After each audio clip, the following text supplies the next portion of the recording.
rahmat itu terbagi menjadi 100 bagian. Dan sudah kita bahas pada sebelumnya hadis nomor 99 tentang masalah gabungan hadis ya, dari 95 sampai 99 tentang masalah siapa yang tidak mengasihi maka tidak akan dikasihi oleh Allah SWT. Dan sudah panjang lebar kita singgung tentang masalah pentingnya berkasih sayang kepada anak dan hak-hak anak dalam Islam. Hadis pada pagi ini saya bacakan terlebih dahulu hadis nomor 100. Imam Bukhari berkata rahimahullah, Al-Hakam ibn Nafi' mengabarkan kepada kami, ia berkata, Syu'aib mengabarkan kepada kami dari Az-Zuhri, ia berkata, akhbarana Sa'id ibn Musayyib atau Sa'id ibn Musayyib anna Abu Hurairah radhiyallahu anhu qala sami'tu Rasulullah sallallahu alaihi wasallam yaqul ja'alallahu azza wa jalla rahmata mi'ata juz'in فأمسك عنده 99 وأنزل في الأرض جزءا واحدا فمن ذلك الجزء يتراحم الخلق حتى ترفع الفرس حافرها عن ولدها خشية أن تصيبه.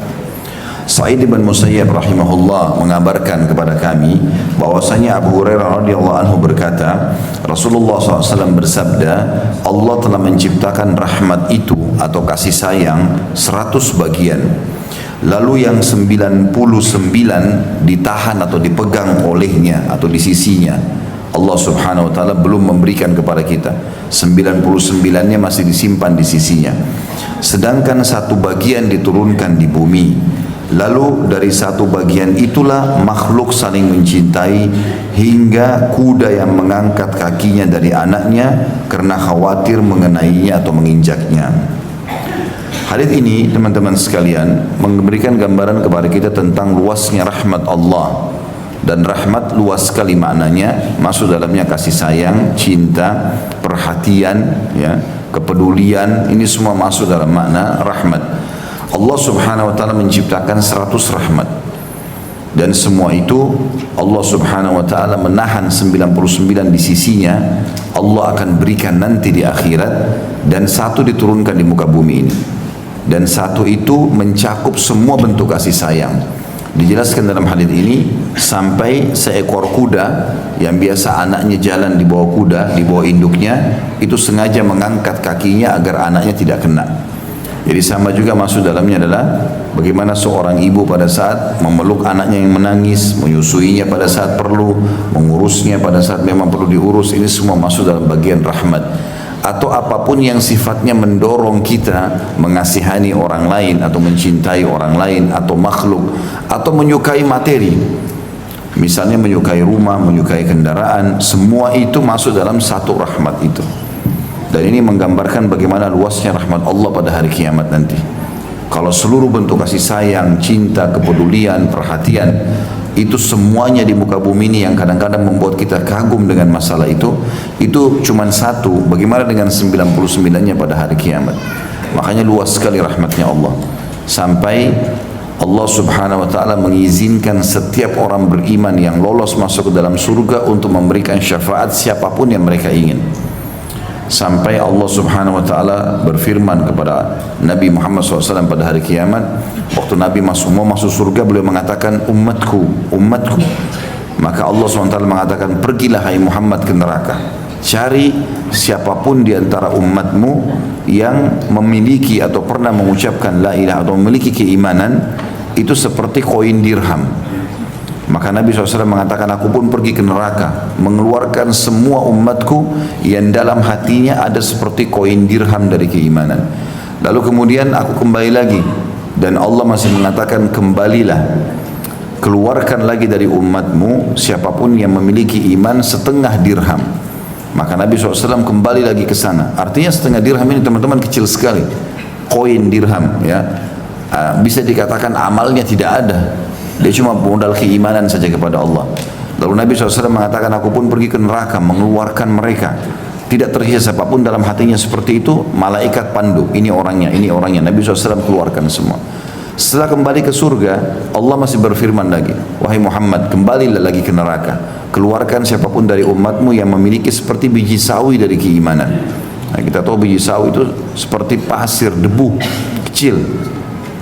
Maka Nabi SAW pun masuk ke dalam neraka mengeluarkan semuanya, mengeluarkan semua orang yang dalam hatinya seperti biji sawi dari keimanan. Setelah selesai itu pun, kata Nabi SAW, Allah mengizinkan hamba-hambanya untuk memberikan syafaat. Para malaikat memberikan syafaat, orang-orang beriman memberikan syafaat. Tentu orang beriman tergantung kadar pahala dia yang lebih dan juga izin Allah Subhanahu Wa Taala. Setelah selesai semua itu, saking luasnya rahmat Allah SWT, Allah mengatakan masih tertinggal syafaatku. Aku masih bisa memberikan syafaat. Lalu kata Nabi SAW, Allah menggenggam satu genggaman di neraka dan mengeluarkan banyak makhluk dengan genggaman tersebut. Ya. Sementara ada hadis lain teman-teman yang berbunyi, pada hari kiamat nanti seluruh langit, 7 lapis langit dan bumi itu di dalam genggamannya telapak tangannya Allah. Berarti kalau Allah mengambil satu genggaman dari neraka banyak sekali, ya, maka Allah pun mengeluarkan banyak sekali makhluk, kata Nabi SAW, yang belum pernah beribadah kepada Allah sama sekali. Ini luasnya rahmat Allah Subhanahu Wa Taala. Dan rahmat Allah ini jangankan di akhirat nanti yang 99, di dunia saja sudah sangat luas. Seseorang bermaksiat 50 tahun, 70 tahun, taubat hitungan menit diampuni oleh Allah SWT. Ya. Kita berbuat maksiat kepada Allah, jarang berzikir, jarang bersyukur, Allah kasih makanan, Allah kasih minuman, Allah kasih pakaian, kita bisa menghirup oksigen, kita bisa menggunakan air, bahkan ahli maksiat pun melakukan itu. Sampai dikatakan oleh Nabi SAW, tidak ada yang lebih sabar dari Allah. Mereka mengatakan atau memvonis Allah punya anak, Allah masih memberi mereka rezeki. Jadi rahmat Allah luas.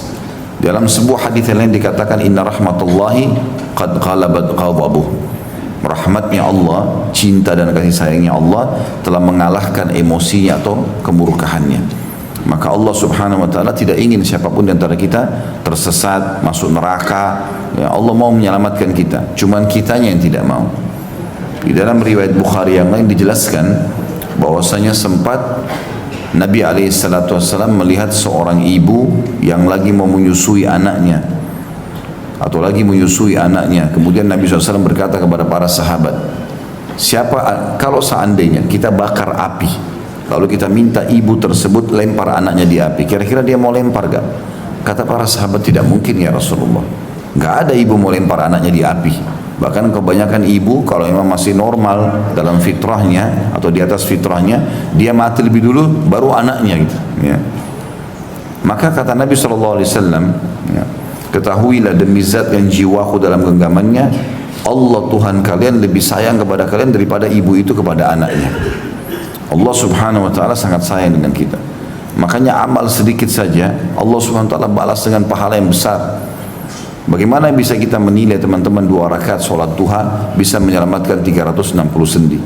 Kalau sendi kita, ada sendi seseorang rusak misalnya, butuh biaya 1 juta saja, maka dia butuh 360 juta untuk perbaiki sendinya. Tapi dibalas itu semua dengan 2 rakaat sholat duha, 2 menit, 1 menit kita sholat. Gitu kan? Sedikit saja kita dekatkan diri kepada Allah SWT, Allah tanamkan keimanan dalam hati. Sampai dalam hadis Bukhari dikatakan, Nabi SAW bersabda, Allah berfirman, hadis Qudsi, ya, tidak ada seorang hamba yang mendekatkan diri kepadaku, tidak ada amal yang paling aku cintai dari apa yang hamba aku lakukan dari perbuatan wajib. Jadi teman-teman jangan main-main dan jangan lalai dari sholat 5 waktu, puasa Ramadan, haji, ini maksimalkan semuanya, karena ini amal yang paling Allah cintai. Ada orang khusyuk dalam sholat malam tapi sholat wajibnya tidak, ini keliru, gitu kan? Tidak ada amal yang lebih aku cintai, kata Allah, dibandingkan apa yang aku wajibkan kepada hamba-hambaku. Dan seorang hamba terus mendekatkan diri kepadaku dengan amal-amal sunnah sampai aku mencintainya. Kalau aku mencintainya, aku akan menjadi tangannya yang dia gunakan memegang, matanya dia gunakan melihat, telinganya dia gunakan mendengar, kakinya dia gunakan melangkah. Ya, dalam riwayat dikatakan kalau dia berdoa, aku akan terima.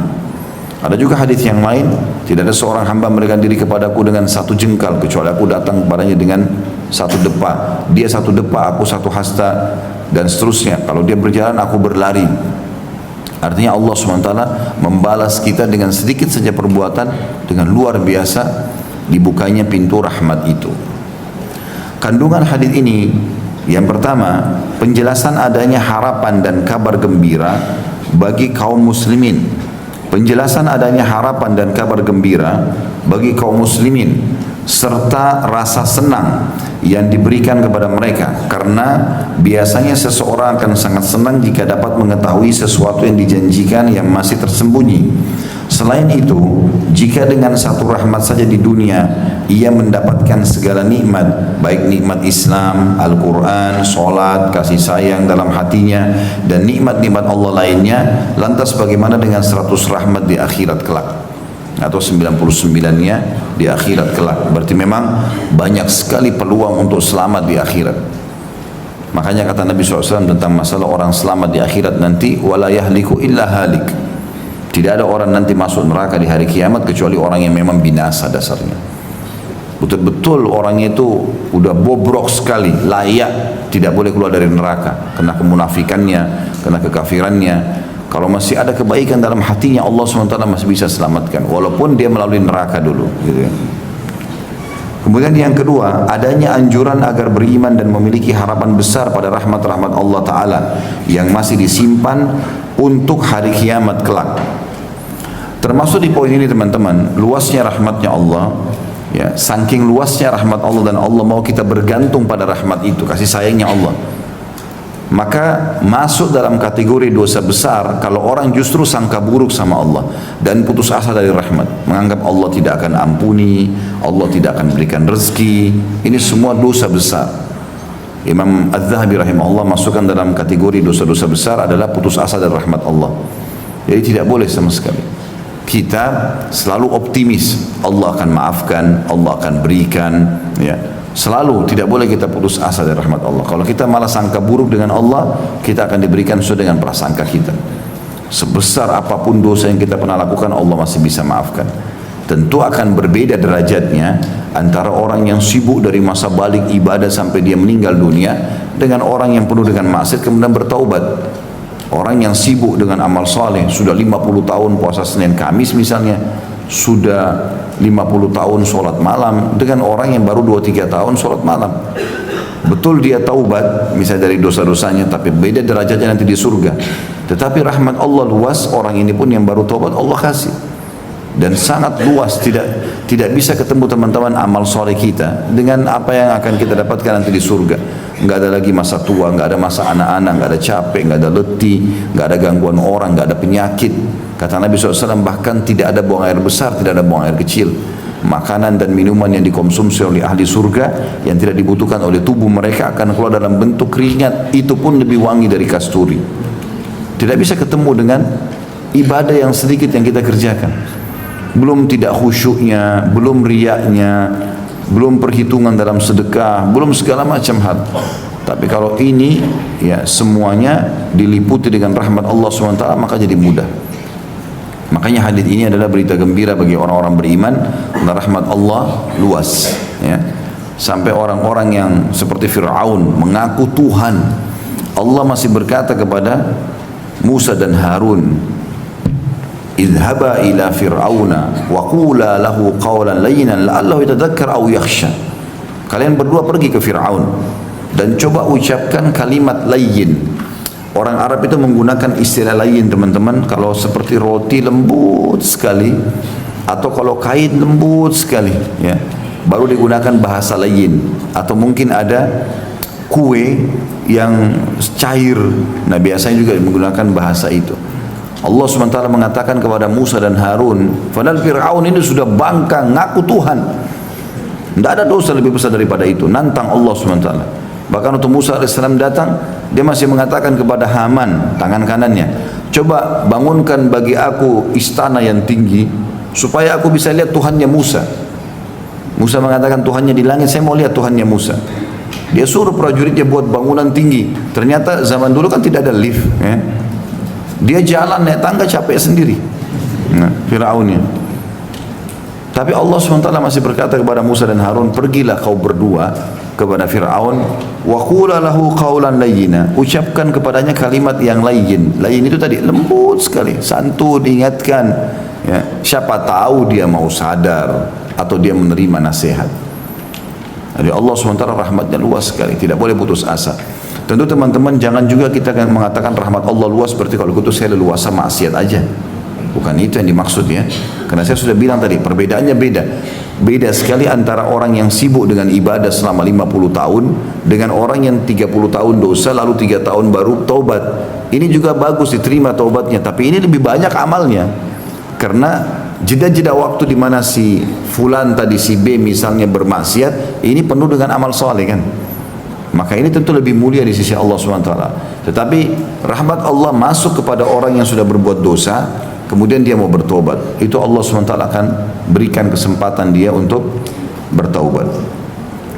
Yang ketiga, kandungan hadisnya adalah rahmat merupakan salah satu sifat agung Allah. Sifat ini ditetapkan dalam Alkitab, As-Sunnah dan Ijma' Umat. Ada ayat itu dalam surah Az-Zumar, ya. Ayat 50-an, 53 tuh, seingat saya, surah Az-Zumar surah nomor 39. Ini ayat yang paling luar biasa, kita bisa bergantung pada rahmat Allah dengan ayat ini. A'udzubillahi minasyaitonirrajim. Qul ya ibadiyalladzina asrafu ala anfusihim la taqnatu min rahmatillah innallaha yaghfiru dzunuba jami'a. Katakanlah hai Muhammad kepada hamba-hambaku yang sudah melampaui batas. Di mata manusia ini sudah kriminal, tidak bisa lagi dibahas. Ya. Katakan pada mereka jangan putus asa dari rahmat Allah, sungguhnya Allah menerima taubat hamba-hambanya. Baik, kita lanjutkan selanjutnya di bab nomor 55. Wasiat Jibril tentang tetangga. Jadi sekarang kita sudah tutup bahasan tentang masalah rahmat, dan ini cuma diangkat Imam Bukhari dengan sebuah hadis saja. Sekarang kita masuk ke hubungan dengan tetangga, bab baru, ya. Bab nomor 55, wasiat Jibril alaihissalam tentang tetangga. Hadis pertama dalam bab ini adalah nomor 101. Kata Imam Bukhari rahimahullah, Ismail bin Abi Uwais mengabarkan kepada kami, ia berkata, Malik mengabarkan kepadaku dari Yahya bin Sa'id, ia berkata, Abu Bakar bin Muhammad mengabarkan kepadaku dari Amrah an Aisyah radhiyallahu anha anin Nabi sallallahu alaihi wasallam qala ma zala Jibril sallallahu alaihi wasallam, saya disebutkan ya, ma zala Jibril alaihi salam yusini bil jari hatta dhanantu annahu sayuwarrithuhu. Dari Aisyah radhiyallahu anha, beliau berkata bahwasanya Nabi sallallahu alaihi wasallam bersabda, Jibril alaihi salam terus saja berwasiat kepadaku tentang tetangga hingga aku mengira bahwa Jibril akan menetapkan warisan baginya. Seperti biasa akan saya rincikan dulu. Tetangga teman-teman adalah orang-orang yang tinggal dekat rumah kita. Sebagian ulama ada yang menyebutkan ada istilah tetangga dekat, ada istilah tetangga jauh, ya. Dan itu Allah sebutkan dalam Al-Quran tentang masalah ada tetangga dekat dan tetangga jauh. Tetangga dekat adalah yang paling dekat pintunya dengan rumah kita. Itu sesuai dengan hadits Bukhari juga. Aisyah bertanya, ya Rasulullah, kalau seandainya saya berbagi dengan tetangga, siapa yang paling berhak untuk saya berikan? Kata Nabi SAW, yang paling dekat pintu rumahnya dengan pintu rumahmu. Gitu kan? Ini menandakan istilah tentang tetangga terdekat. Jadi siapapun yang paling dekat ya rumahnya dengan kita, atau satu komplek misalnya seperti komplek ini, semua diistilahkan dengan tetangga. Ada makna yang kedua, makna lebih luas. Tetangga adalah diistilahkan siapapun yang berada satu kota. Dan itu diambil dari perkataan Atha bin Abi Rabah rahimahullah. Atha ini salah satu ulama tabi'in, salah satu ulamanya Mekah. Abdullah bin Umar radhiyallahu anhu guru utamanya beliau. Ini sahabat yang mulia. Abdullah bin Umar radhiyallahu anhu pernah datang ke Mekah untuk umrah. Lalu penduduk Mekah pada ngeroyokin Abdullah bin Umar untuk bertanya hukum. Kata Abdullah bin Umar, saya heran kepada kalian hai penduduk Mekah. Ngapain kalian datang bertanya kepada saya sementara di sisi kalian ada Atha bin Abi Rabah? Artinya orang ini punya kedudukan yang luar biasa, gitu kan? Sampai-sampai Abdullah bin Umar memujinya, mengatakan tidak usah tanya saya, tanya aja dia, sudah cukup. Padahal dia tabi'in, ini sahabat, gitu kan? Atha bin Abi Rabah ini pernah datang kepada seorang khalifah, Hisham bin Abdul Malik. Jadi dia naik keledai, datang jauh-jauh dari Mekah menuju ke negeri Syam. Kalau sekarang saja naik pesawat cukup jauh. Kalau dari Jeddah menuju ke negeri Syam 3 jam, 2 jam, 3 jam naik pesawat. Zaman dulu itu orang perjalanan Mekah negeri Syam sebulan dengan kuda tercepat. Kalau naik keledai itu bisa 2 bulan. Lambat sekali. Tapi Atha bin Abi Rabah terkenal dengan kezuhudannya. Tidak pernah sama sekali dia datang ke satu tempat walaupun jauh atau dekat, kecuali memang hajat orang lain, bukan hajat dia. Datanglah dia ke istananya khalifah. Begitu dia tiba, ada bersamaan kereta kencana datang, orang kaya raya. Ternyata di atasnya seorang ulama juga namanya Atha al-Khurasani. Dua-duanya namanya Atha. Ini orang Mekah, ini orang Khurasan dari wilayah Persia. Di kereta kencana ini kebetulan Atha al-Khurasani memang orang kaya raya, ada anaknya laki-laki. Maka anaknya menceritakan, dia mengatakan, saya belum pernah melihat ayah saya turun menyalami orang, kecuali pada saat saya melihat orang itu.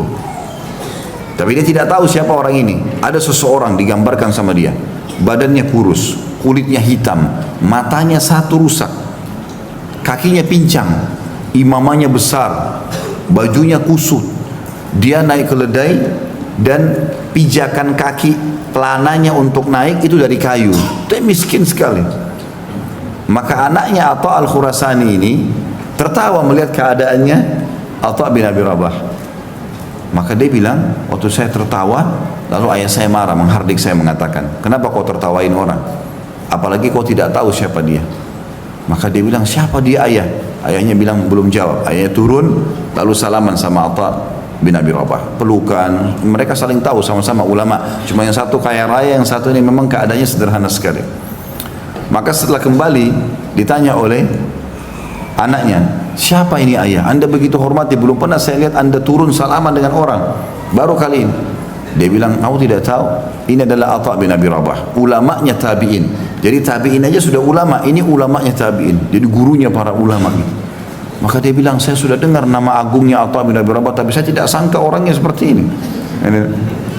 Tapi subhanallah, Allah SWT memuliakan orang dengan ilmunya, gitu kan?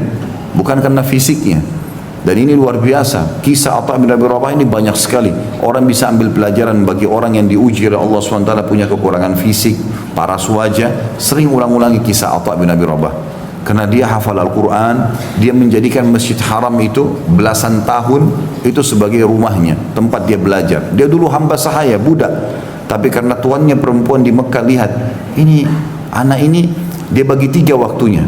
Sepertiganya belajar untuk ilmu, sepertiganya dia kerja buat tuannya, sepertiga dia gunakan untuk ibadah. Kadang-kadang lagi kerja, orang-orang Mekah pada datang tanya hukum.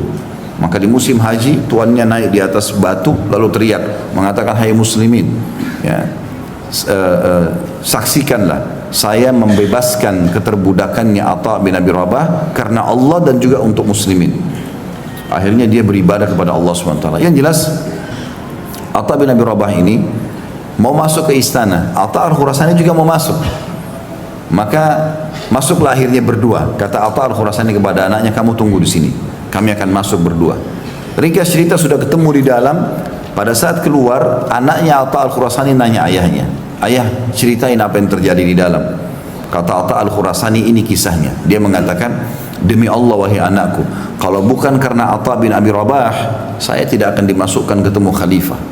Jadi orang tadi yang kau lihat kekurangan fisik itu, ya, itu pincang kakinya, badannya kurus, kulitnya hitam, bajunya kusut. Kalau bukan karena dia, saya tidak bisa masuk ketemu khalifah. Dan apa kau tahu anakku apa yang terjadi? Pada saat pintu istana dibuka, Khalifah Hisham lihat dari jauh yang masuk Atha bin Abi Rabah. Dia berdiri dari singgasananya, jalan menjemput Atha bin Abi Rabah. Belum pernah Khalifah turun jemput orang secara khusus. Orang datang, yang salaman, yang cium kepalanya, ya, yang peluk Khalifah itu iya. Tapi dia tidak datang. Orang pun yang di situ semua tidak tahu siapa Atha bin Abi Rabah. Zaman dulu tidak ada foto. Orang nggak tahu, orang cuma dengar namanya. Begitu di depan pintu masuk, kata Atha al-Khurasani, saya dipersilahkan duduk di kursi yang dekat dengan pintu gerbang. Kemudian Atha bin Abi Rabah dipegang tangannya sama Khalifah Hisham. Dia setiap kali dia mau duduk di satu tempat, ditarik tangannya. Hahuna Aba Muhammad, sini lo ayahnya Muhammad. Ditarik tangannya terus sampai ke singgasana. Dan disuruh duduk bersebelahan sama Hisham. Orang-orang semua dalam majlis, bajunya bagus, penampilannya bersih, di majlisnya raja, gitu kan. Kaget dia tuh orangnya, siapa orang ini? Kulitnya hitam, badannya kurus, kumuh begini bajunya, tapi Khalifah tunduk betul nih. Maka tiba-tiba dikatakan oleh Hisham, wahai abah, ayahnya Muhammad, karena ayah anaknya Atha bin Abi Rabah yang pertama namanya Muhammad, dipanggil ayah Muhammad. Wahai ayahnya Muhammad, apa kira-kira gerangan anda datang ke sini? Maka dia bilang, ada hajat muslimin wahai Amir Mu'minin. Bukan hajat dia, hajat muslimin. Apa hajat itu? Sampaikan. Lalu di sini, ini saksi bahasan kita sebenarnya, nanti saya akan lanjutkan kisahnya.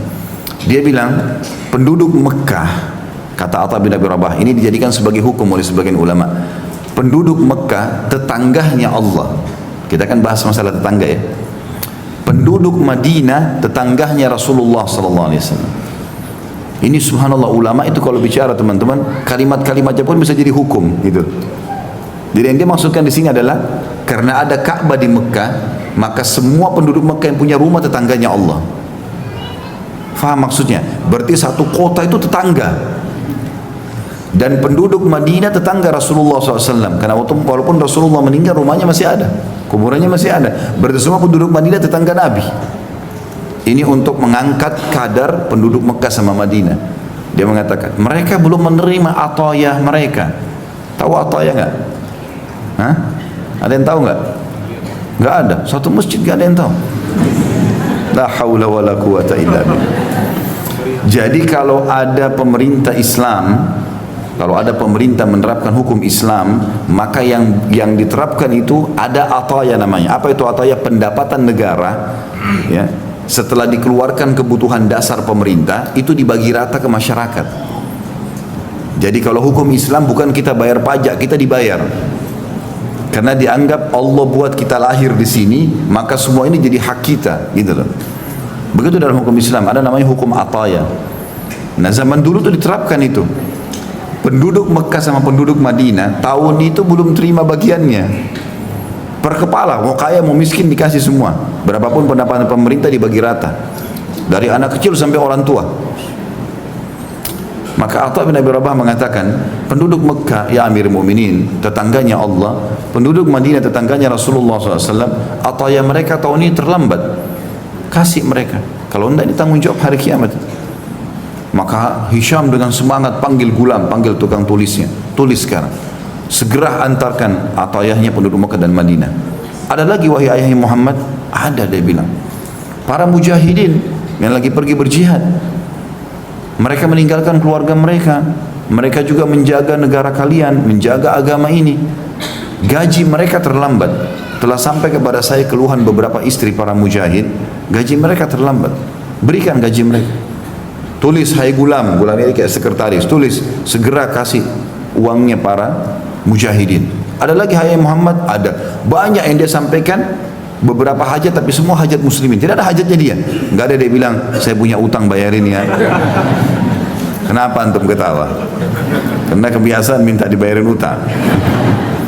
Enggak ada hajatnya, enggak pernah minta rumah, minta apa. Orang kalau ketemu pejabat pemerintah kesempatan nyampein kan. Ini enggak. Sama sekali semua muslimin. Mungkin ada 5-6 hajat disampaikan sama dia. Udah pas, sudah mau selesai, Hisham ini sibuk, Khalifah tulis, jalankan, ini kesempatan disampaikan ini, kalau enggak amanah gitu kan. Maka selesai semua hajat muslimin, Hisham sempat bilang, wahai Aba Muhammad, ayah Muhammad, masih ada enggak? Dia bilang masih ada Amir Mu'minin, dan ini lebih penting dari semuanya. Kaget, ini tadi sudah besar luar biasa nih bobotnya, harus bayar ini, bayar itu, bayar ini, ada lebih penting. Dia bilang apa itu ayah Muhammad? Atha bin Abi Rabah ini memang ulama penasehat. Jadi dia bukan main-main. Ada ulama teman-teman Rabbani betul. Ulama yang mendidik orang. Dia praktisi, dia punya ilmu, dia juga ingin orang lain terapkan. Ada ulama hanya datang ngomong saja, seperti air mengalir, selesai orang faham nggak faham terserah gitu. Ya. Ada orang gitu kadang-kadang ngajar kan, dia datang faham nggak faham terserah. Ada orang nggak, target setiap orang harus berubah. Beda. Mereka ulama Rabbani. Ini Atha memang begitu, maunya mendidik, makanya sibuk nasihatin orang. Dia berdiri, lalu dia pandang ke arahnya Khalifah. Khalifah lagi duduk, orang semua jadi heran, apa yang terjadi nih? Maka dia mengatakan, wahai Amir Mu'minin, hajat ini penting sekali. Ketahuilah, kamu wahai Amir Mu'minin, karena Hisham lebih muda dari dia. Dia bilang, kamu wahai Amir Mu'minin, telah lahir di muka bumi ini sendirian. Kamu juga beramal sekarang, baik atau buruk sendirian. Kamu nanti kalau mati sendirian, kamu akan dibangkitkan sendirian, kamu akan dihisap oleh Allah sendirian. Maka hati-hati, semua akan ada pertanggungjawabannya. Jangan terpengaruh dengan singgasanamu ini, jangan terpengaruh dengan dayang-dayang dan orang di sekitarmu. Demi Allah mereka tidak akan bermanfaat untukmu hari kiamat. Selamatkan dirimu. Setelah itu Hisham karena tersentuh nangis dia. sambil dia pukulkan tongkat yang dia pegang ke karpetnya, ke permadaninya.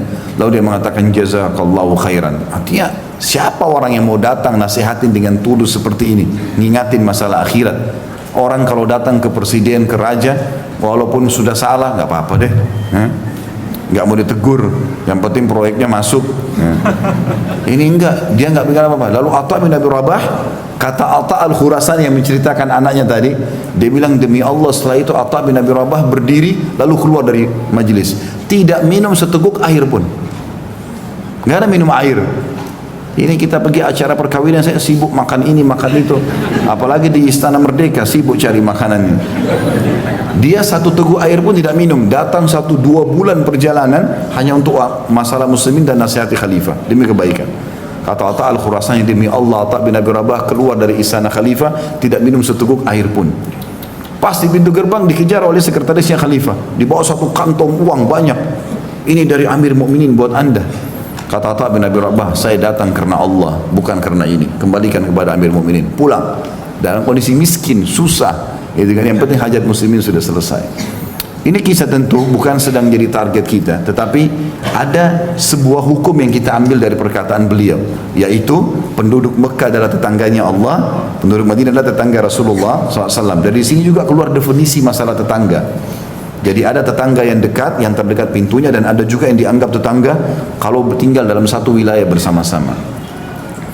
Tetangga ini teman-teman punya hak yang sangat besar dalam agama kita.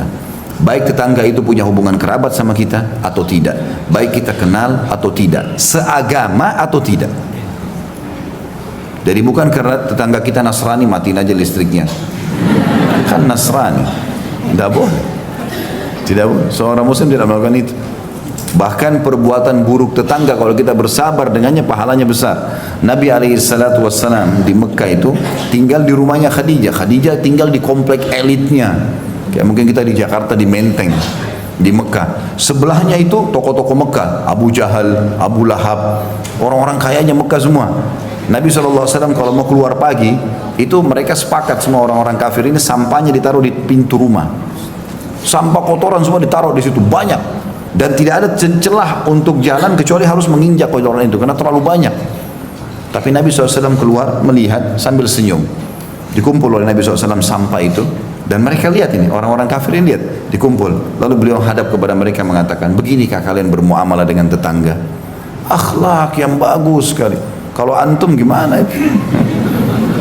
Pas tetangga taruh sampah, ini orang nggak tahu diri, ini itu segala macam. Nabi SAW cuma senyum mengatakan, beginikah kalian bermuamalah dengan tetangga? Sehingga akhirnya mereka malu sendiri, nggak diulangi lagi sudah. Karena Nabi tidak balas keburukan dengan keburukan. Kalau ada orang yang memancing emosi kita teman-teman dengan ghibah, dengan fitnah, kalau antum respon, dia gembira karena targetnya itu. Memang target kita jengkel. Tapi kalau antum tidak peduli, ya sudahlah, ini pahala buat saya. Semoga Allah kasih hidayah. Itu bumerang yang besar buat dia. Paham gak ini? Benar. Allah jadi saksi ya. Oh, saya masih mau nagih satu utang dulu. Sudah tulis jalur nasab belum? Itu utang antum ke saya itu. Harus dibayar. Baik, jadi tetangga ini teman-teman punya hak secara syar'i, baik muslim ataupun non muslim. Ya. Muamalah yang baik dengan mereka itu sampai dalam hadis ini kata Nabi SAW, Jibril setiap kali datang ketemu aku, setiap ketemu selalu mewasiatkan, hai Muhammad, sampaikan ke umatmu berbuat baik sama tetangga. Terus saja Jibril mengatakan sampai saya kira akan keluar hukum nanti tetangga dapat warisan. Dapat warisan berarti seperti orang punya nasab. Tapi tentu tetangga tidak dapat warisan ya. Cuman saking seringnya diingatkan oleh Nabi SAW, oleh Jibril AS, maka Nabi SAW mengira akan ada warisan. Nanti akan kita jelaskan lebih jauh, masih beberapa bab ke depan masalah tetangga ya. Kita baca dulu kandungan hadis dalam hadis ini. Dikatakan penjelasan tentang besarnya hak tetangga dan keutamaan berbuat baik kepadanya, apapun sifatnya. memberikan makanan, menegur, tegur sapa, ya, membantu kalau dia lagi butuh bantuan, mengantarnya ke rumah sakit misalnya, membawa barangnya, membantu apa sajalah yang berhubungan dengan masalah tetangga, karena mereka orang yang paling terdekat. Kalau terjadi sesuatu, naudzubillah, rumah kebakaran, kita lagi safar, yang mereka yang bisa membantu kita, tetangga, orang yang terdekat, gitu kan. Bahkan tolok ukurnya, kalau orang itu mau dianggap baik atau tidak, tanya tetangganya, baik nggak dia? Kalau tangganya bilang, oh bapak itu Masya Allah luar biasa, kalau lewat tegur kami, ya, tegur sapa, kemudian sering berbagi, orang tahu. Tapi kalau begitu, bagaimana fulan? Wah, parah pokoknya. Lewat aja nggak pernah salam, nggak pernah berbagi. Kalau kita kirimin makanan kembali piring kosong.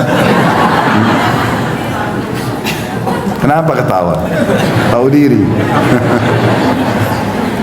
Kalau dikasih sesuatu sama tetangga, balikin piring juga ada isinya. Ini terima selalu ada isinya, kembali kosong terus.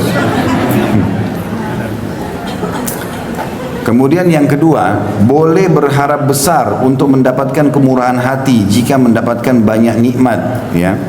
Artinya teman-teman, termasuk bentuk syukur kepada Allah SWT kalau kita punya nikmat, kita berbagi. Dan orang-orang yang terdekat punya hak itu, termasuk tetangga. Baik itu makanan, pakaian, apa saja, ya, kita mengirim kepada tetangga. Bahkan ada sebuah kaidah syar'i penting, ya, dalam masalah fikih, al-jaru ahaqqu bisaqabati jari. Tetangga lebih berhak terhadap penawaran tetangganya. Jadi kalau dalam hukum agama, kalau bapak ibu mau jual rumah, mau jual mobil, tetangga dulu ditawarin. Saking pentingnya hak mereka. Kalau mereka sudah tidak mau, baru antum tawarkan ke orang lain. Tetangga dulu, saya mau jual rumah saya, mau beli nggak? Kiri kanan depan ditanya, saya mau jual mobil, mau jual motor. Kalau mereka sudah tidak mau, baru antum tawar ke orang lain dengan niat menerapkan hukum syariat, dapat pahala itu. Saking besarnya hak mereka, sampai mereka yang kita tawarkan terlebih dahulu.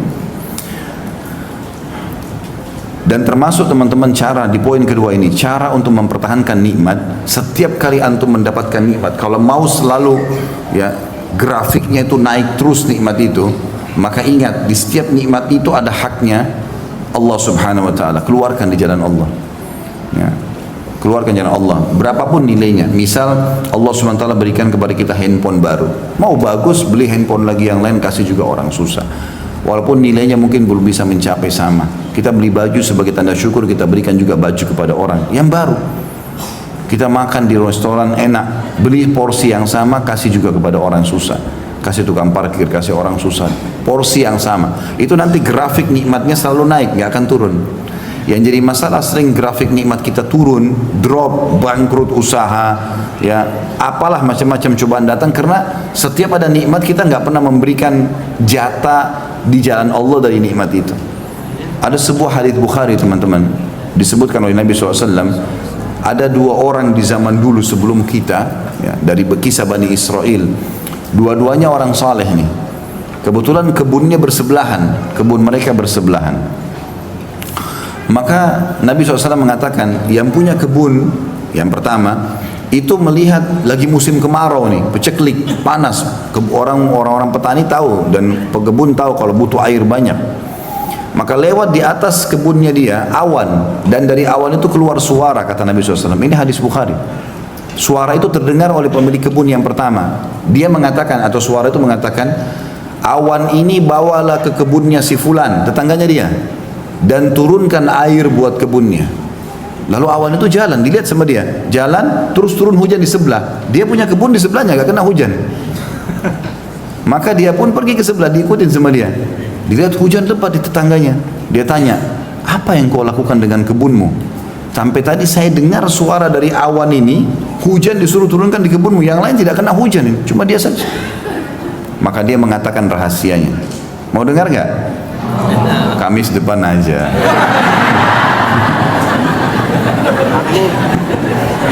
Saya mau sampaikan sekarang tapi diamalkan. Janji. Allah jadi saksi. Karena ilmu kalau cuma didengar percuma kalau tidak diamalkan. Maka dia mengatakan, hasil kebunku aku bagi 3. Bukan modalnya ya, hasilnya saja. Hasil panen kebunku aku bagi 3. Sepertiganya, yang paling pertama disebutkan, aku sedekahkan. Jadi kalau teman-teman terima gaji 2 juta, siap nggak sepertiganya kasih dulu orang miskin? Terlalu besar Ustaz. 10% aja susah. Dipotong saja untuk sedekah 2,5% susah gitu. Apalagi mau sepertiga. Sepertiganya paling pertama saya sedekahkan dulu, langsung di jalan Allah. Sepertiganya saya kembalikan ke modal usaha saya, sepertiganya saya pakai untuk biaya keluarga saya. Karena dia bagi 3 begitu, dia tahu semua nikmat, ada hak Allah itu berapapun yang dia bisa keluarkan, maka Allah SWT berikan hujan di waktu musim peceklik.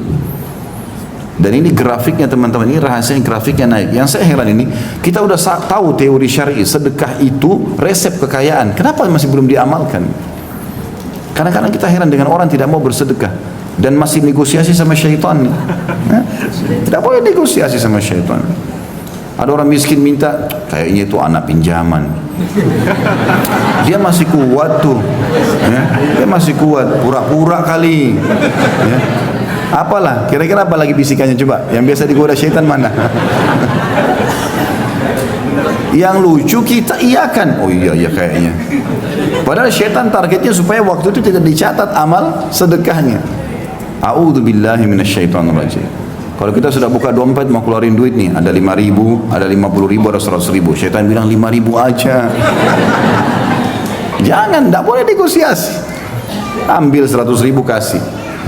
Mulai sekarang belajar teman-teman. Yang belum pernah sedekah dengan jumlah tertentu yang dia masih mampu, coba sedekah dengan jumlah itu. Misal, antum selama ini 2.000 terus, ya. Ternyata pendapatnya bisa, antum bisa keluarin 20.000. Coba sekarang dengan 20.000. Bisa 100.000, belum pernah dicoba, coba 100.000. Belum pernah 1 juta, coba 1 juta. Yang kaya raya 100 juta, coba nilai yang belum pernah. Nanti datang juga yang besar. Makin besar kita berikan, ya. Kalau makin besar keran kita buka di jalan Allah, Allah akan berikan limpahan rahmatnya yang luas. Ini resep sederhana ini. Sa'ad bin Ubadah radhiyallahu anhu, sahabat Nabi, itu melimpah hasil panen kebunnya teman-teman, sepanjang tahun tidak pernah berhenti kurmanya, sampai kaya raya melimpah-limpah. Ternyata kata kuncinya satu, tiap hari dia panggil anaknya yang paling tua namanya Qais. Terkenal dia sama anaknya, ini orang yang karam, mulia sekali. Dia bilang sama anaknya, nak, bantu ayah habisin uang ini sedekah. Bantu ayah habisin uang ini sedekah. Silakan kau kasih siapa saja, yang penting jalan Allah. Tiap hari ayah sama anak ini ambil dari hasil penjualan kurma, bagi-bagi, buka pintunya. Setiap hari ada orang naik di atas rumahnya teriak, wahai penduduk Madinah, siapa yang mau butuh, kalau kita kayak sembako sekarang, siapa yang butuh kebutuhan pokoknya silakan ambil. Minyak saminnya, gandumnya, kurma, ambil silakan, berapa saja, nggak dibatasi. Jadi tiap hari itu rumahnya terbuka, antri orang ambil semua makanan tiap hari, nggak pernah habis. Bahkan ini mendatangkan berkah ke kebun, dia tidak pernah putus buahnya sepanjang tahun. Pohon-pohon kurma setahun sekali kurma panen, tapi ini subhanallah sepanjang tahun berbuah terus dan melimpah terus. Orang kadang-kadang tidak berpikir efek itunya. Orang berpikir seperti kapitalis, saya ngeluarin kurang 1 juta, saya keluarin 250.000, berarti uang saya sisa 750. Itu hitungan kapitalis itu. Hitungan Islam tidak begitu. Itu kita keluarin 250.000, ya, misalnya dari 1 juta masih ada 750.000. Sebenarnya ini 250.000 ini sudah berlipat ganda minimal 10 kali lipat. Itu sudah 2,5 juta.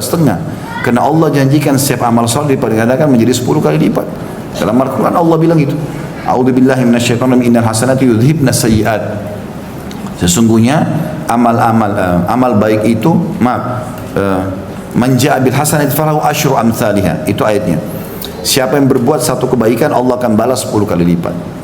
Sampai pernah satu kali datang keuntungan 80.000 dirham. Mahal, banyak sekali uang ini. Ya, miliaran kalau kita uang Indonesia. Yang sekarang uang kita. Di zaman datang, lalu Sa'ad bilang sama anaknya, kita apain duit ini? Apa ini maksudnya kita habisin? Bagaimana caranya ini? Supaya cepat habis, jangan nginap. Hari ini harus habis. Kata anaknya, ayah kita buka aja pintu utang. Baik, teriak di atas rumah, siapa penduduk Madinah yang butuh utang datang saja. Datanglah orang, ambil 5.000, ambil 3.000 semua. Lalu mereka sepakat, jatuh tempo kapan? Akhir bulan. Baik, dibiarin dulu dalam akhir bulan dalam bentuk utang. Lalu anak sama ayah sepakat, begitu mereka datang akhir bulan, katakan sudah tidak ada utang kalian. Jadi begitu datang, kami mau bayar, sudah lunas, kami tidak terima uang kami lagi. Ada nggak yang begitu? Kok ketawa lagi? Berarti banyak sekali cambuknya hari ini. Ini 10.000 aja ditagih, kau punya utang 10.000 sudah matanya belalak marah-marah. Luar biasa.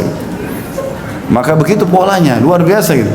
Pernah satu kali Qais ini, dia lihat gudangnya ayahnya lagi penuh, ayahnya lagi nggak ada, diambil sama dia, naik di unta banyak keliling Madinah. Siapa yang butuh ambil saja, siapa yang butuh ambil saja, iklan begitu. Abu Bakar sama Umar lewat. Ini Qais ini kalau kita biarkan habis harta ayahnya nih. Ini kata Abu Bakar sama Umar ini, mertua Nabi yang siapa tidak kenal namanya gitu loh, ahli surga di jalan surga, bilang begitu. Rupanya sampai berita itu kepada Sa'ad, ayahnya. Lalu Sa'ad datang di depannya Abu Bakar sama Umar dan banyak orang. Dia mengatakan, wahai penduduk Madinah, siapa yang mau menolong saya melawan Abu Bakar sama Umar? Karena dia telah mengajar anak saya untuk pelit. Padahal Abu Bakar sama Umar niatnya baik. Ini tadi ayahnya belum ada, diambil semua isi gudang, taruh di kuda, di unta, terus dibagi-bagiin. Siapa yang mau ambil, pokoknya ambil. Maka Abu Bakar sama Umar bilang, ini anak habisin hartanya orang tuanya nih kalau begini. Orang tuanya masih nggak ada keluar, gitu kan? Maka ayahnya malah marah kepada Abu Bakar sama Umar. Wahai penduduk Madinah, sampai mau tolong saya lawan Abu Bakar sama Umar nih, ngajarin anak saya pelit. Ada nggak orang tua begitu sekarang? Anaknya bawa kertas infak sekolah, ibu ayah infak sekolah, anti aja nak. Infak 5.000, 10.000, nggak mau, bakhil. Bagaimana mau kaya ini? Pelitnya luar biasa. Ini tidak boleh ada ini. Mau diterapin nggak resepnya nih? Coba panitia masjid sebentar lihat sunduk ya. Bertambah nggak? Kalau enggak berarti bohong. Ini lewat sunduk 2.000. Minta sama Allah kesehatan, keturunan, selamat dari surga, selamat masuk surga, selamat dari neraka. 2.000. Bagaimana bisa? Wahai muslimin yang bakhil, ini penyakit jiwa, nggak boleh bakhil. Begitu kata Nabi SAW itu. Ada sahabat datang, orang-orang Badui, lalu ditanya oleh Nabi SAW, siapa pemimpin kalian? Disebut namanya, si Fulan. Kata Nabi SAW, bagaimana dia? Ya Rasulullah berwibawa, tapi bakhil.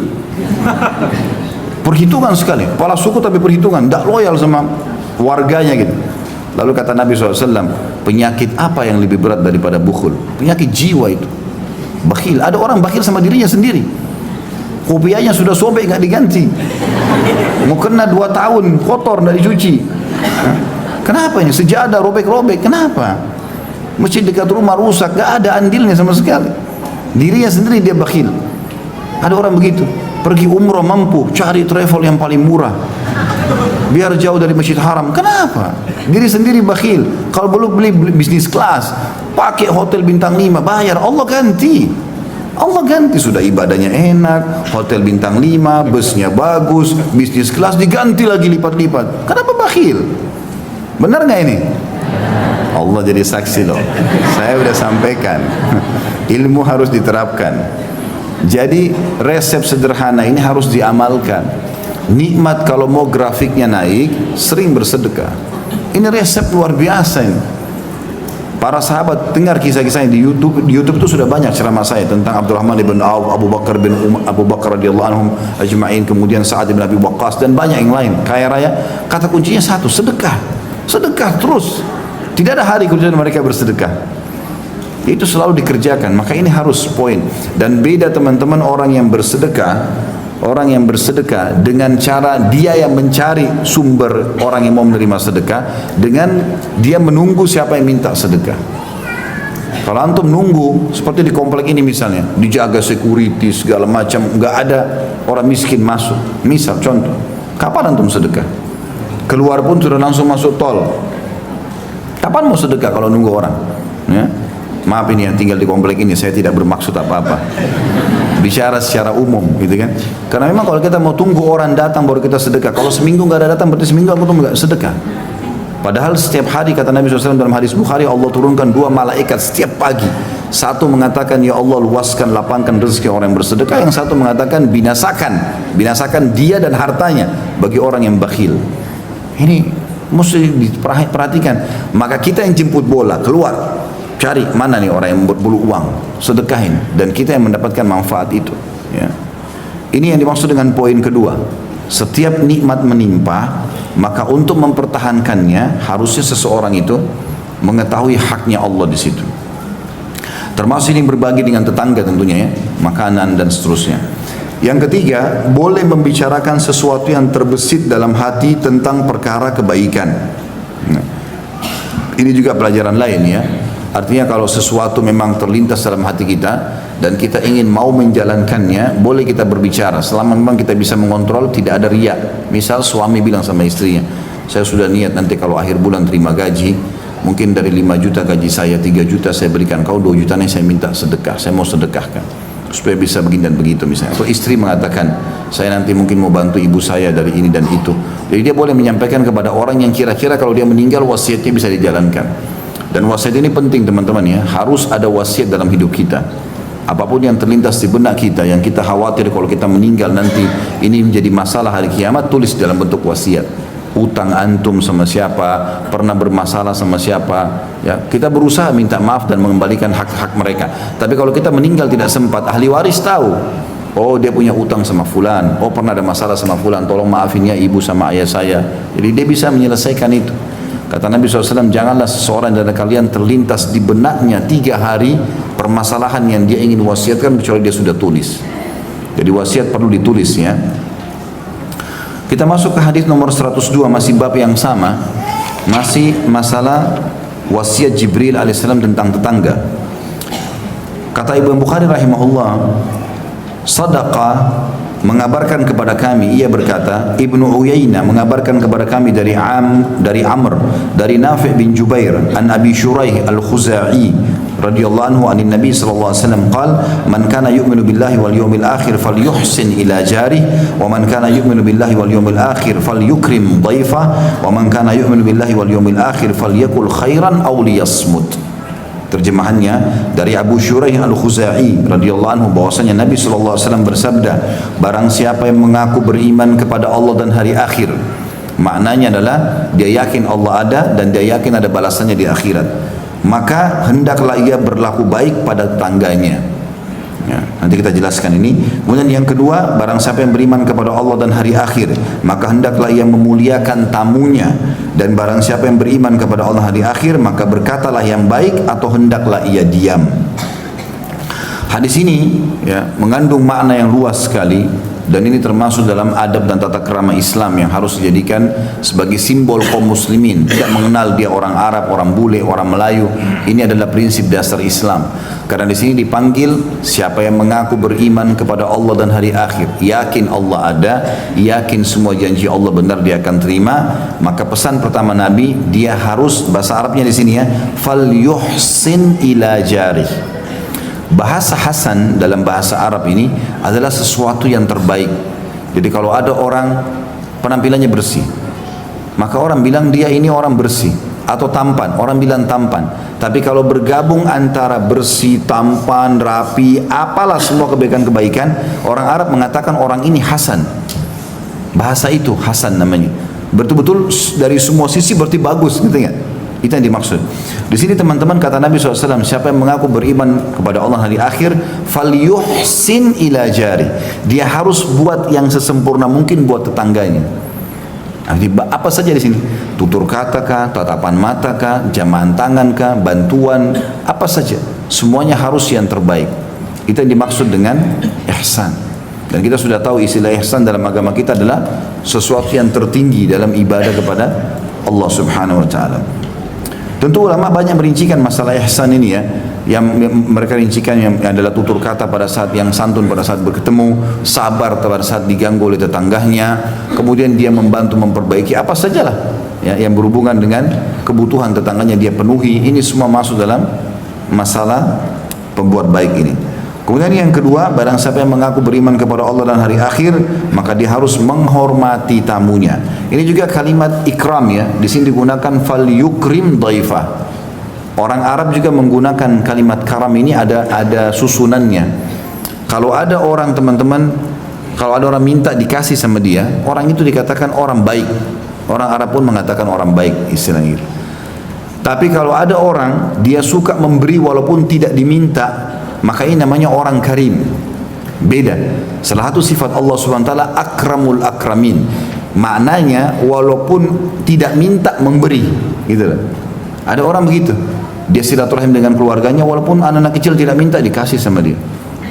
Walaupun ada kakaknya misalnya punya kemampuan tapi dia datang dikasih uang sama dia, dibawain hadiah apa. Ada orang karam namanya.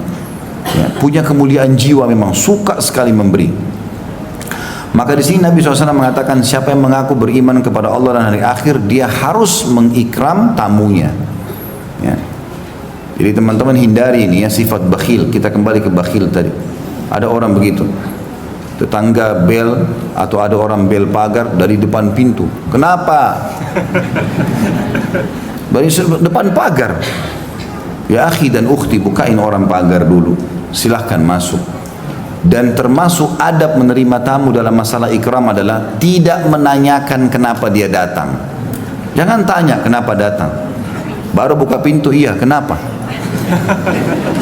Silahkan masuk. Silakan duduk. Tugas kita mengikram. Ikram itu memberikan makan, memberikan minum, pokoknya apa sajalah. Kalau dia tidak cerita apa-apa ya sudah, berarti dia cuma mau datang. Ya kan? Kalau dia punya hajat pasti dia akan bilang. Sudah biarkan saja sampai dia bilang baru kita jawab hajatnya. Itu termasuk adabnya. Termasuk adab dalam tamu adalah jangan tanya mau minum apa, panas atau dingin. Tidak usah, keluarkan semua. Kalau mau karam, mau orang mulia, dia nggak tanya. Dia langsung buatin teh, panas, juga dikasih keluar minuman dingin. Biar tamunya yang pilih.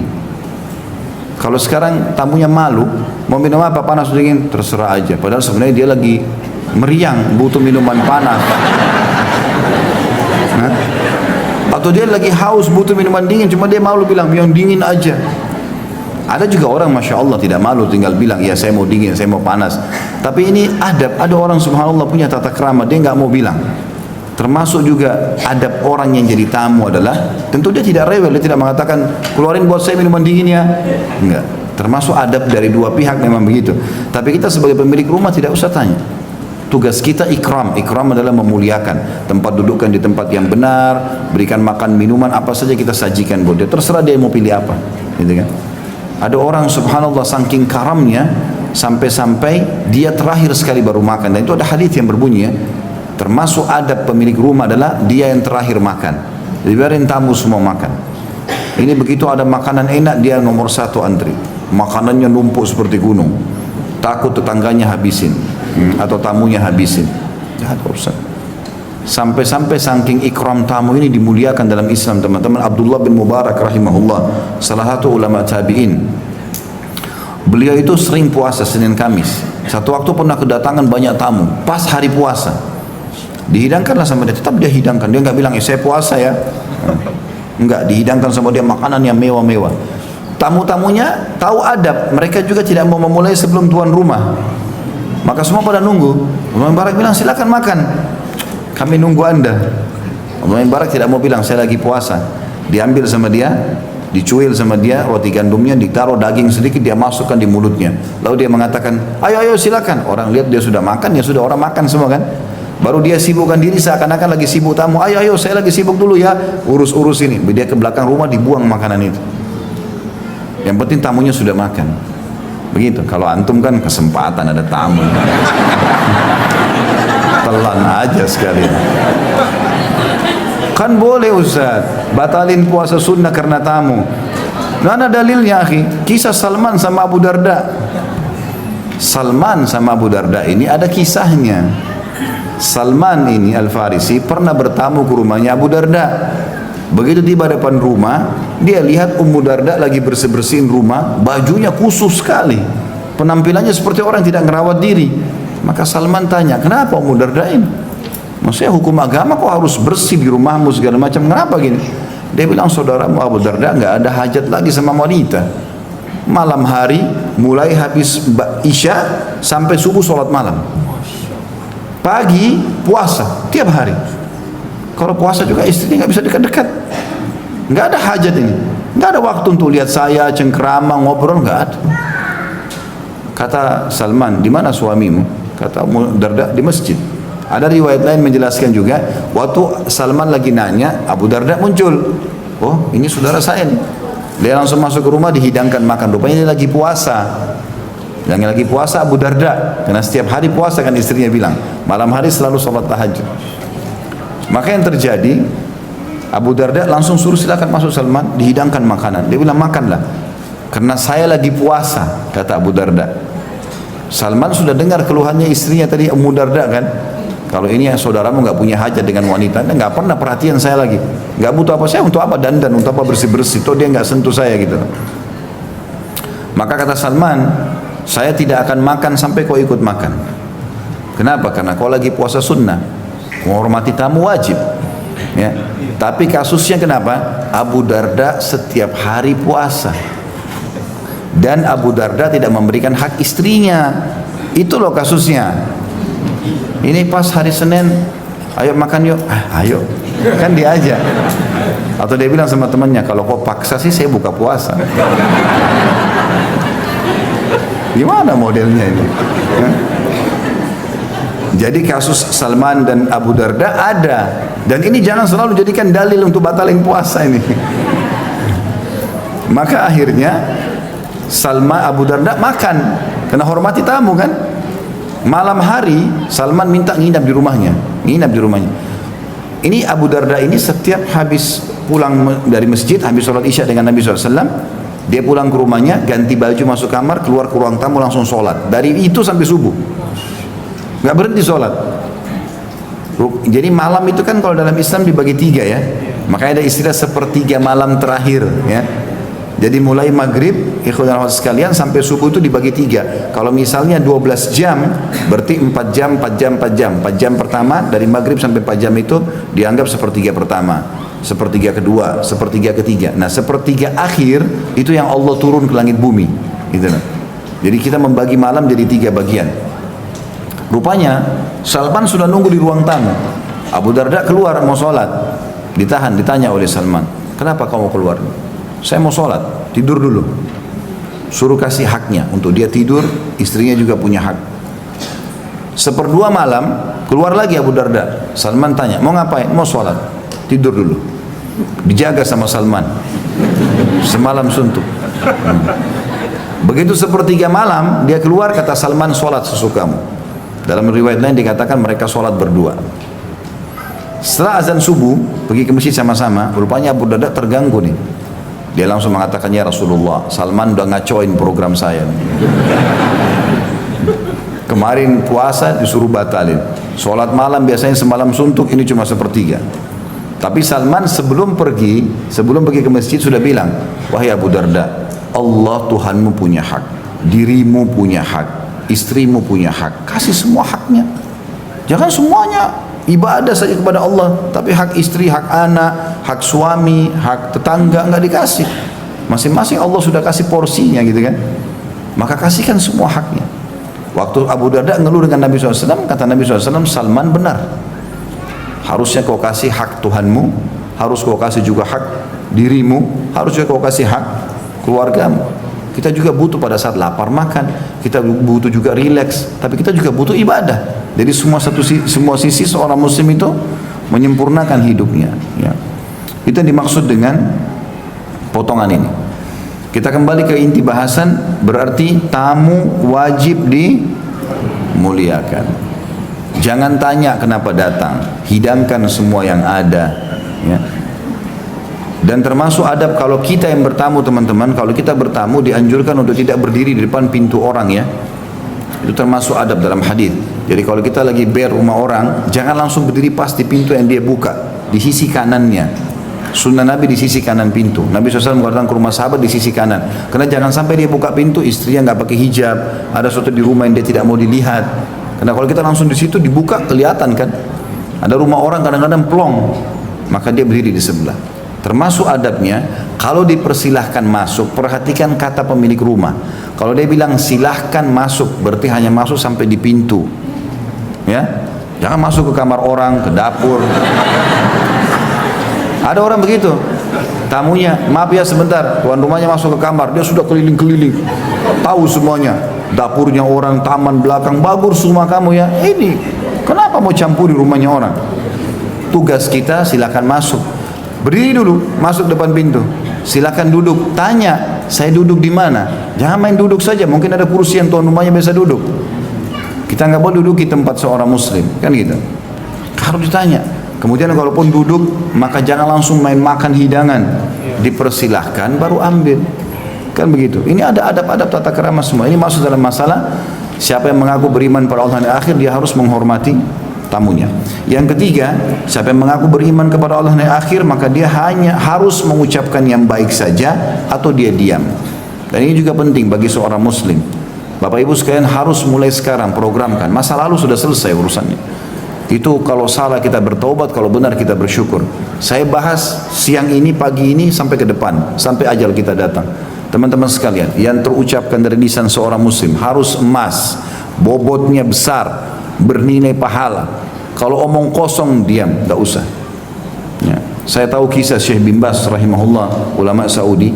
Itu kalau beliau terima teleponnya orang, sambil dengarin keluhannya orang itu sambil berzikir. Enggak ada waktu kosong buat dia.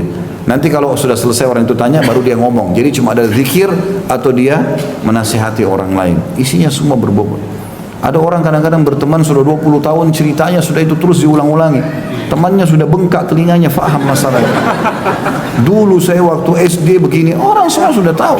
Untuk apa diulang-ulangin ini? Saya kadang-kadang kalau dulu sama istri saya, ada cerita begini, saya udah 7 kali dengar nih. Cerita yang lain, apa gitu. Tidak perlu diulang-ulangin terus. Apa kira-kira manfaat? Kalau tidak ada diam, udah. Gitu kan? Masuk dalam masalah ini teman-teman, kalau kita bertanya pada orang lain, butuh bertanya pada orang lain. Sebelum kita bertanya, tanya diri kita dulu. Pertanyaan ini perlu nggak? Kalau nggak perlu jangan nanya, nggak usah nanya sama orang. Jangan biasakan fudul, mencari tahu orang kenapa dia pakai tas biru, kenapa pakai sepatu hitam, kenapa kopiahnya ini biru, untuk apa? Ada hajat nggak? Kalau kita lihat orang di pengajian bajunya bagus, kita memang ingin beli, nanya. Maaf ya Bu, maaf Pak, saya mau tanya, bajunya bagus, masya Allah, beli di mana? Memang kita ada hajat, tapi satu pengajian ditanya. Untuk apa? Ini tanya bajunya, ini tanya kopiahnya, ini tanya tasnya, semua dia mau cari tahu. Ada orang begitu, seperti perpustakaan berjalan. Ya. Dia tahu semua datanya orang. Apa ini? Tidak perlu teman-teman. Kata Nabi SAW dalam hadis Bukhari yang lain, min husni islamil mar'u tarku ma la ya'ni. Termasuk kesempurnaan Islam seseorang meninggalkan apa yang tidak bermanfaat buat dia. Bermanfaat tak buat kita? Sebelum bertanya bermanfaat tak? Karena kata-kata teman-teman sebelum kita ucapkan masih kita pemiliknya. Kalau masih di mulut kita miliki. Mau pahit, mau jahat masih kita miliki. Kalau sudah dilontarkan milik orang lain, kita sudah nggak bisa kontrol. Itu seperti bola liar kemana-mana. Maka harus kontrol, hati-hati. Banyak orang terjerumus dalam kesalahan kena lisannya sendiri. Saya mau cerita sama kamu ya, tapi jangan ceritain orang lain. Tapi semua temannya dibilangnya begitu. Dia jalan seperti orang telanjang, orang tahu semua, oh si fulan masalahnya ini. Biarkan orang tahu antum selalu bahagia, padahal masalah kita banyak. Nggak apa-apa. Gitu kan? Konsep dasar seorang muslim, kalau curhat, berkeluh kesah sampai meluap-luap, itu kepada Allah. Wudu, sujud, ya Allah saya sakit sembuhkan, ya Allah si fulan sakit di saya, ya Allah begini dan begitu, keluhkan pada Allah. Kalau manusia hanya konsultasi, itu pun pada ahlinya. Sakit sama dokter, butuh agama sama ustadz, itu saja. Konsultasi, tahu konsultasi itu gimana? Saya sakit kepala, obatnya apa dok? Itu konsultasi. Dok saya mau cerita dulu ya, 3 hari yang lalu begini begitu, wah panjang ini, sama dokternya diusir nanti. Ini pasien apa ini cerita panjang lebar. Ada juga orang begitu bertanya. Saya kadang-kadang dulu waktu saya masih sebarin nomor saya, pernah tersebar 15.000 WA masuk, saya nggak bisa jawab lagi. Jawab 10 masuk 100. Nah, sekarang sudah saya rahasiakan nomor saya. Nah ini tidak bisa ditanggulangi sudah semua. Subhanallah, ada orang datang bertanya di WA, Ustaz tolong jelaskan berikut dalil-dalilnya. Ya. Hukumnya 1, 2, 3. Saya seperti orang kuliah ini, lagi dites. Ya akhi dan ukhti, hukum tanya, konsultasi. Suami saya ucapin kalimat cerai, jatuh nggak? Selesai. Istri saya ajak berhubungan tidak mau. Hukumnya bagaimana? Atau apa yang harus saya lakukan? Ringkas saja. Itu konsultasi. Curhat nggak boleh kepada Allah SWT. Orang yang kita ajak curhat teman-teman cuma 2 keadaannya. teman atau lawan. Kalau dia teman, dia sedih. Kalau dia lawan, dia gembira. Untungnya apa kira-kira? Nggak ada untungnya buat kita kan? Nggak ada untungnya. Coba ambil kaidah penting itu, gitu kan? Makanya makna hadis ini penting. Orang mukmin itu beriman pada Allah di akhir, dia cuma mengucapkan yang baik. Penting nggak bertanya? Sama juga kalau kita ditanya orang, jawab sesuai dengan kadar pertanyaan saja. Mau kemana? Mau ke masjid. Cukup. Tidak usah jelaskan alamatnya di mana, mau apa, nggak perlu. Karena dia tanya mau ke mana. Kalau dia hajat lagi ada, dia bilang untuk apa ke masjid? Untuk pengajian. Jawab sesuai dengan itu. Karena kadang-kadang teman-teman kita benar nih, tapi kena terlalu panjang jawabannya jadi salah. 1 benar 9 salah. Iya, begitu kan biasa terjadi kan? Makanya jawab yang penting saja. Sudah makan? Belum. Selesai. Mau makan? Iya. Kalau orang tanya sudah makan? Iya, memang saya belum makan 2 hari nih. Mau makan? Iya mau. Lapar? Iya lapar. Sudah. Dan di sini tidak, orang Muslim itu tidak boleh ada kebohongan dalam hidupnya ya. Ada sebuah hadis, ada bahasan para ulama, kalau ada orang lapar ditanya misal, kamu lapar? Enggak, dia bilang bohong, itu nggak boleh. Antum bilang iya lapar, nggak apa-apa, bukan aib, gitu kan? Tapi kita tidak minta apa-apa. Mau saya hidangkan makan? Ya sudah silahkan, nggak apa-apa. Orang Muslim zahirnya yang kelihatan sama dalamnya sama. Nggak ada samar-samar bagi seorang Muslim. Halal jelas, haram jelas, suka atau nggak suka clear. Ini samar-samar, nggak jelas semua hidupnya. Biar pakai baju pun nggak jelas, warnanya nggak jelas, hidupnya nggak jelas, ngomongnya nggak jelas. Nih orang beriman nggak ada, karena dia tahu mana halal mana haram. Halal dia boleh nikmati, haram dia tinggalkan. Jelas nggak ini? Jelas. Ya Allah, saksikan. Saya udah sampai ini. Baik, sampai sini bahasan kita insya Allah ya.